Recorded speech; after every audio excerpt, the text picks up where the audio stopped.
On the isolated moon station Orion 9, far beyond the charted sectors of the Terran expansion zone, two beings remained stranded. One was human, Lieutenant Mason Holt, a decorated engineer with a knack for surviving catastrophes. The other, an alien from the Lyrari species, was his roommate Cerexa, a lithe, elegant creature with emerald skin, luminous eyes, and a tail that curled with emotion. A solar flare had knocked out the comms and disabled all outbound transport. The next supply shuttle wouldn't arrive for 10 Earth days. It wasn't ideal, but it wasn't their first crisis together. Except this time. Cerexa was acting strange. Mason noticed it the second morning. Cerexa, usually serene and focused, paced the living quarters restlessly. Her breathing was shallower. Her skin shimmered with changing hues. "Are you all right?" Mason asked, tapping a diagnostic tablet. Cerexa's pupils narrowed, and her voice came low, like the edge of a growl. "It's mating season," Mason blinked. "Come again?" "You humans don't synchronize biologically with moon cycles." "We do. I thought I could suppress it this year with chemicals. I was wrong." Her tail lashed. "I didn't expect to be trapped with a male." Mason raised both hands. "Whoa, I'm not trying anything. I respect boundaries." "I know," she said quickly. "That's what worries me." Silence fell between them.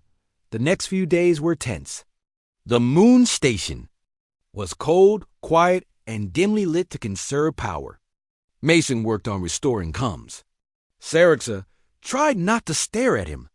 Her scent thickened in the air, full of unspoken tension and something primal. Then, on day 4, Cerexa lost control.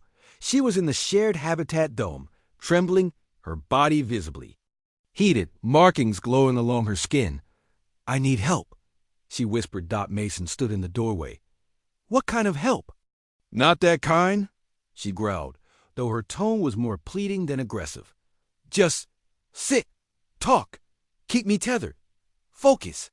He sat, slowly, cautiously. She leaned against him, her skin fever-hot. "Lyrari don't just choose mates by appearance," she muttered. "It's presence, will, strength." Mason raised an eyebrow. "You mean attitude?" She smiled weakly. "I mean survival, resilience. My instincts are confused.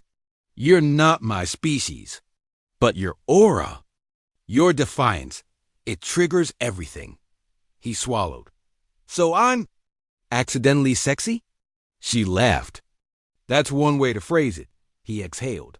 "All right, we're gonna get through this." She looked up, surprised. "You're not afraid?" "I've fought vacuum leaks, nano-infections, and a pissed-off hive queen with 4 arms and a grudge. You're just glowing and slightly cuddly." Her tail wrapped around his wrist. "You joke, but you're grounding me. That matters." Over the next 2 days, Mason became Cerexa's anchor.